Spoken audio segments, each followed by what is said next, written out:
I'm for Rewine and Review with winesdirect.ie. And we have Gavin, Kyo. Good morning, how are you? Combination of Gareth and Gavin. Are you hybrid? Yeah, no, Gareth he's not with us today. He's out with a winemaker visiting clients. So he's quite happily doing his actual day job. So And he's the guy who gets to fly on all these junkets to meet these winemakers to begin with. But as I kind of said to the guys, like, I've got 26 personalities rocking around my brain already. So like, there's loads of people to go around in here. So we'll be fine. Excellent. And of course we have Lynne Berry. Back again. Movie and series reviewer. And I'm loving the choice of Married at First Sight, which we will come on to in a moment. Exciting. And trending. So lots of people listening will be excited for that one, I'm sure. Yeah, but I think we need some wine to start that whole conversation. Absolutely. Like the idea of marrying a person you meet on the day of your wedding. Yes. I mean... It sounds very medieval. Does it? Because I'm like, it sounds very 2023. But no, you have a point. It actually is probably how it was done. It's like, we have a suitor for you, ma'am, and your suitor will wait above at the cave. Yeah, so drink the wine first before you meet him or her, I think, is the moral of the story. You probably would need the wine if you're in that situation. Could you imagine the level And of medieval anxiety? times, it'd be flowing freely.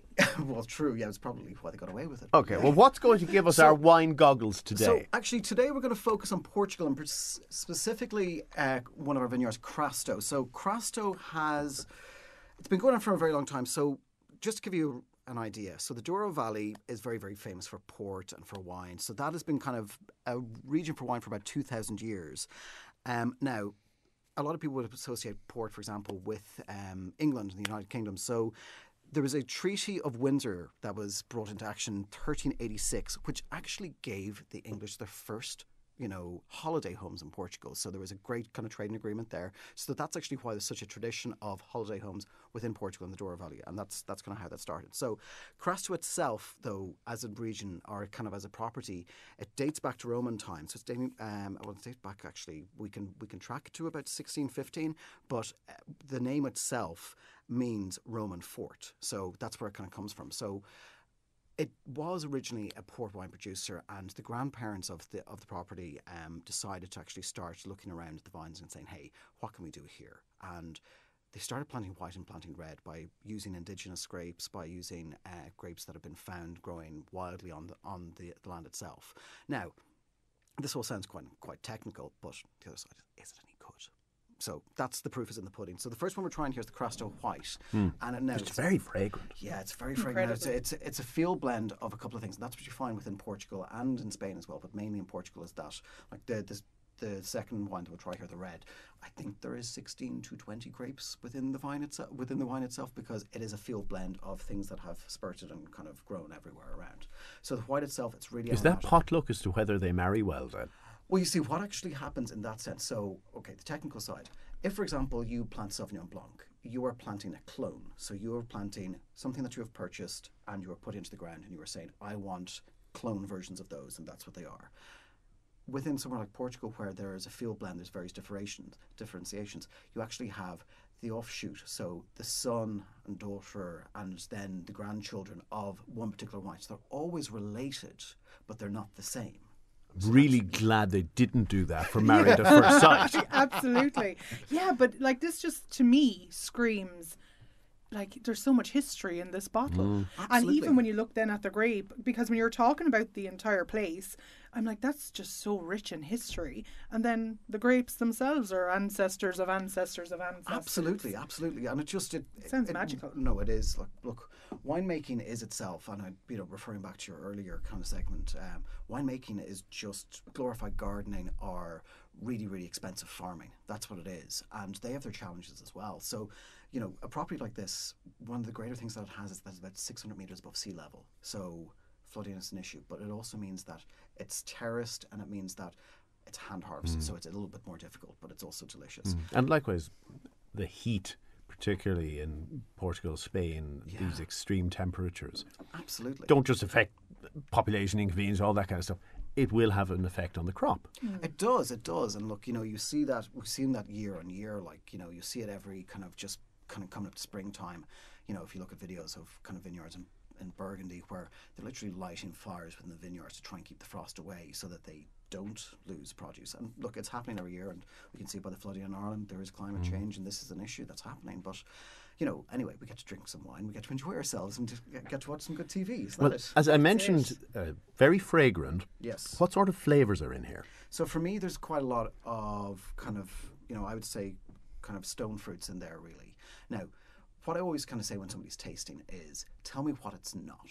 So a lot of people kind of go to taste and say, oh, I can't taste wine. It's like, can you taste a burger? Can you taste chicken? Yes, you can taste. So you taste something and you isolate kind of okay, think of something ridiculous. I'm going to ask you a question. Does this taste like strawberries? No. No. Okay, so all of those kind of strawberries. Does it taste like bramble fruits kind of at all? No.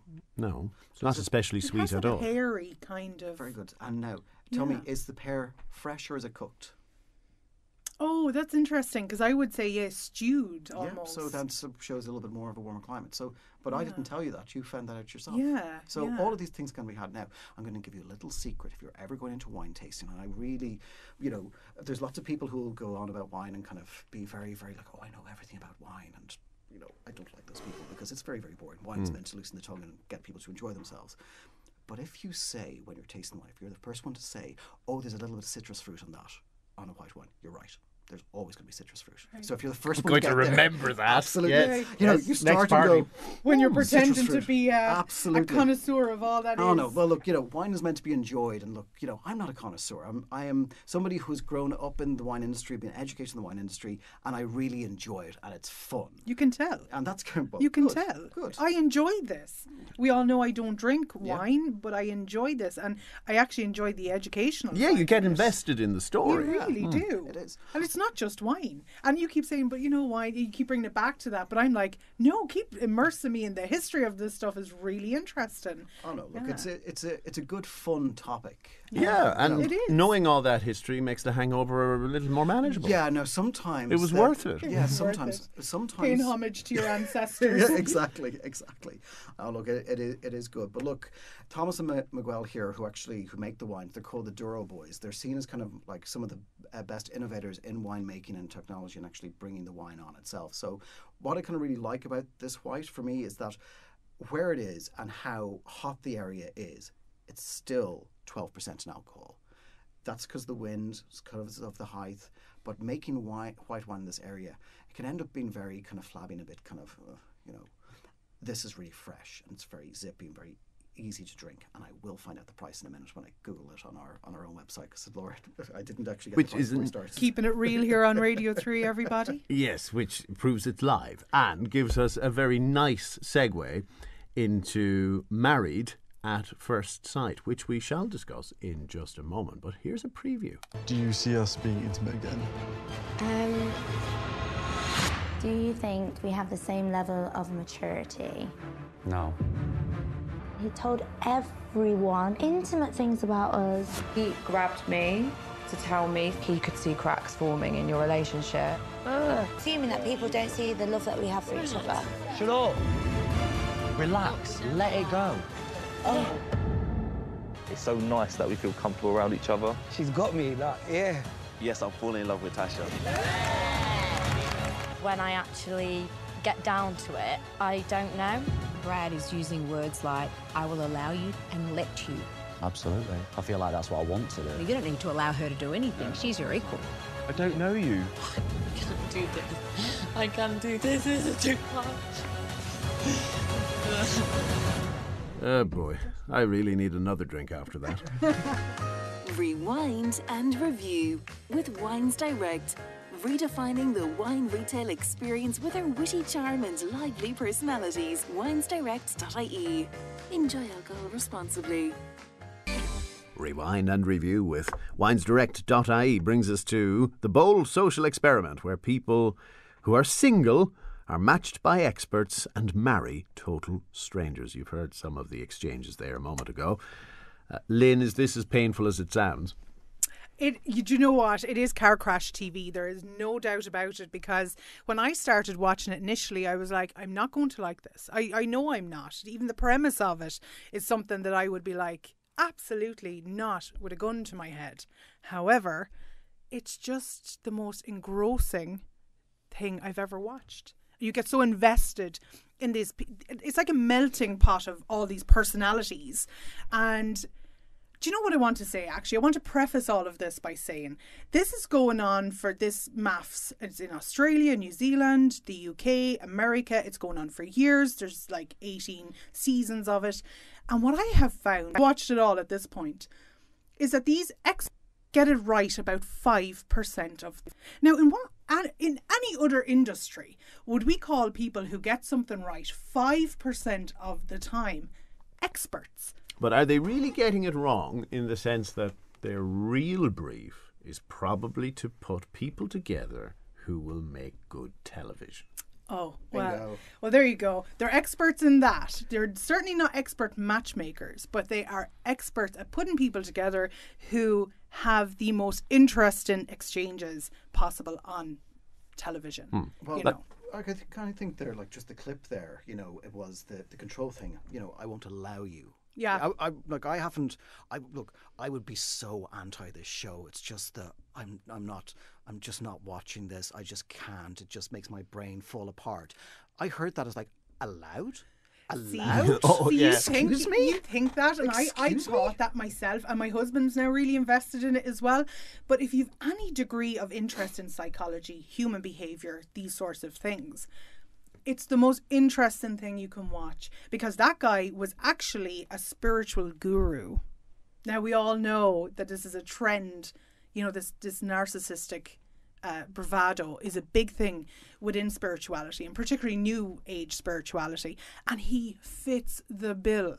But he shows up at first, of course, under the guise of all that is spiritual, but give him a couple of days behind closed doors with a woman he's just met, and that guy's just slips away, and we start to see the real person. But are they all cookie cutter crackpots, or is there some depth to these people? Oh, you see, it's hard to say, Will, because like you just aptly pointed out, they are showing the more sensational sides of everything. So it's hard to say, but no, there are some genuine connections and some really genuine people in the mix. And they kind of are the middle ground people, aren't they? They kind of keep the chaos from unfurling completely. But they're called TV boring. Well, somewhat. Well, if you consider, we like to think we're all rightly minded, well-adjusted people. Absolutely, sure. Would you ever, go with that? Apart from when there's too much wine. Absolutely. Yeah. Would you ever contemplate marrying somebody at first sight? Never. Absolutely not. My wife would kill me for it, but like, you know, apart from that, never. So other than a massive paycheck, what could possibly persuade you to go on a show like this? But this is a whole thing that, you know, it's this want to be famous, to be known, to be this. And look, you know, I went away there a couple of weeks ago to Italy, and I kind of saw it where we were on this tour around, and I was on Vespas, which is really cool. Anybody going to Rome should do this. It's great. But there are a whole lot of influencers on it, and they spent their whole time just taking photographs of themselves. Yeah. And I was kind of going, I'm turned into my parents. Look around. Yeah. They weren't enjoying it, but their job is to be famous and to take photographs. Yeah. And I just kind of thought to myself, I actually feel sad for these people. And it's the same for the people in that show. Yeah. I'm kind of going, where are you? Like, and it's not a judgment of where are you in your life that you're doing this, but why did you think this was a good idea? You know, well, where is your value? I do think a lot of these people's backstories are quite genuine, and they are looking for love. But I do think we're getting more vapid, you know, just socially we're getting more vapid when it comes to these things. And these are cookie cutter, you know, Instagram model type people. Like the men work out excessively and they're all built, and the women have all the fillers. And listen, I'm good with it all, but 10 out of 10 of them are these people. And that to me is scary, because there's no variance. So it's hard to have depth when you have that type of, you know, and a lot of them are acting. They are trying to fit that bill. And then sometimes their facade slip, and you see a really insecure person who is genuinely looking for love, and it gets quite sad to look at. Wow. Because let's not cry with the wine, guys. Oh God. Oh look.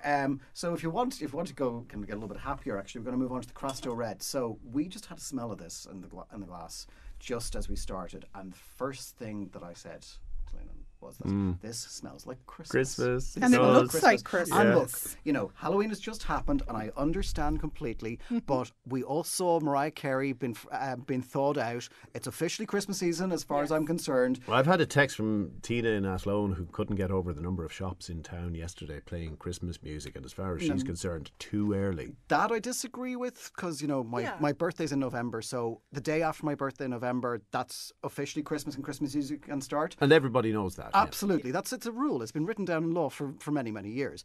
But for me, you know, I love Christmas. I love the whole thing with Santa Claus and the kids, and I just absolutely adore all of it. But just putting my nose into the glass, this is Christmas pudding. It is. And it is that winter. Yeah. Like I'm just holding that slightly over the light, and you can see it looks like a jewelled bauble that you would have hanging on your Christmas tree. So, like, I would have a proclivity to buy this, pour a glass, and just keep it around as an aesthetic for the holidays. No, but I wouldn't last in my house. Just to make sure, because I've got. How does it mull? Since we're talking about Christmas, how does it mull? Because I do have a destroys it. Does it? It does. Yes, and we were talking about the non-alcoholic last time as well, so I'll mention that in a moment. Just to let you know that what we were drinking here is the Crasto, the Douro Crasto Reds and Whites. So the white itself is $16.20 at the moment on our website and in our shop in Athlone and in Mullingar. There are tastings available as well coming up to Christmas on that. But no, when you kind of say about mulled wine, it's just you're adding spice to it. I'm sure it would be quite nice, but for me, it's like when somebody turns around and says, "Oh, that's a beautiful glass of champagne. Let's throw some orange juice on top of it." I'm like, no, I see no problems there. I'm like, but that's okay. It makes it a little bit more bougie for me. I'm curious though. How is this smell of Christmas, and again Christmas pudding in particular, how is that achieved? Well, think about what is cooked, what is in there, and what Christmas pudding is. Raisins. Cherries. So when grapes shrivel and kind of become drier, they become raisins. When you think about, of course they do. And the question I asked you about the white, how did we not know this? Is this fruit cooked or fresh? When with the red, it's got to be cooked. Yeah, you would get that from because there. it's a warm climate, and the same with the white, it was cooked. So it's the warmer climate. So that's what it is. So the land has to It's about the people who translate. didn't pay attention in school. Absolutely. Yeah. I feel a little silly Outing now. us. No, but the thing is, like, it's you know, the wine should taste where it comes from and the land of where it comes from. So, like, you know, there's even kind of one of our wines from Fogier. They have a whole lot of fennel around the vines, and you can actually taste the fennel coming through, like, just lightly. In a lot of cases with commercial wine, chemicals are added to make it taste of something, whereas with what we take in and what we sell, the wine must taste of the land itself. So it's the more natural side of it, which is kind of cool. I hope the listeners are getting the degree of sentimentality in this, which is, again, associated so strongly with Christmas. Yeah. But when you talk about these things, again, that rich history and what it means, I don't think I'll ever look at a glass of wine the same way again. You know, because it does have all of those. To me, it was just wine, but now I'm like, it's a glass of history. But it is. They're like, behind every wine, there's a winemaker. There's somebody who has not only made this great wine, but has also made mistakes along the way and learned. And that's kind of what you have to kind of take into account. Because, you know, I was chatting to a friend of mine there recently enough, and they're kind of going, God, you know, I keep on failing. Kind of going, no. You know, what do scientists call failure? Experiments, you know, and it's this whole kind of thing that, you know, we want to get it perfectly right. The social media, you know, I have to get it right first time. I have to be. No, look, you know, my preferred photographs are the action shots where the kids have like strewn of cake across the side of their face, and it's unpretty. Why? Because it's life. And we need that more now. I think people are reaching for that more and more. And I don't know how maths is going to kind of stand the test of time, because I think people are looking for realness now more than ever. Yeah. We're burnt out with the cookie cutter stuff and the perfect and all of that. And people need this. There's depth to, like, I would never have known this about wine. I would have looked at wine and been like, that's wine. Okay, it's wine. But now it's like, wow, I've been educated on it, and it's super interesting. Yeah, there are more variables than red, white and price. And there's a whole backstory in someone's life and ancestry. I mean, if that's not depth. Yeah. You know, I love that. I imagine this is going to be very popular at Christmas. It is really, realistically, it's one of our more popular. For me, this is kind of, you know, when friends ask me, like, what are you going to have for Christmas, or what should I have? And also, I think when it comes to Christmas time, you're kind of going, I need something that's going to actually cover all bases. I need something that's going to appeal to everybody. I kind of need that. And for me, especially the Crossrow Red that we're just tasting, which I think has just been the outright winner here this morning. That's kind of what you're drinking.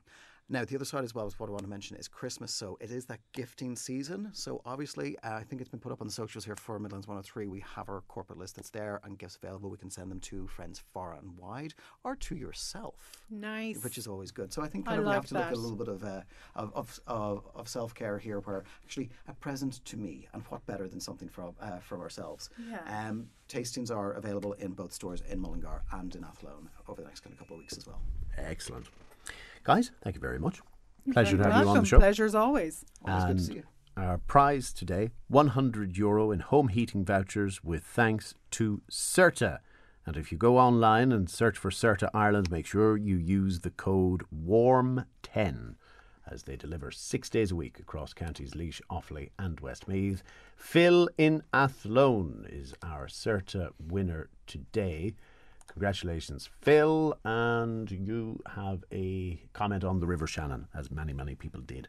Sinead with the fodder put the programme together today. We'll be back on the radio tomorrow morning from 9 as I struggle to string a sentence together after the wine. I'm delighted You're to a oblige. bad influence. I like being a bad influence. William of the Faulkners was fine till we walked in. He was, but we made life more interesting. We did. Yeah. And I suppose we should get out of here because it's already 12:12. Oops. Talk to you soon. Bye-bye. Midlands Today with Bus Éireann. Use your TFI Young Adult or Student Leap Card on board Bus Éireann services as part of the Transport for Ireland network. Visit buséireann.ie today.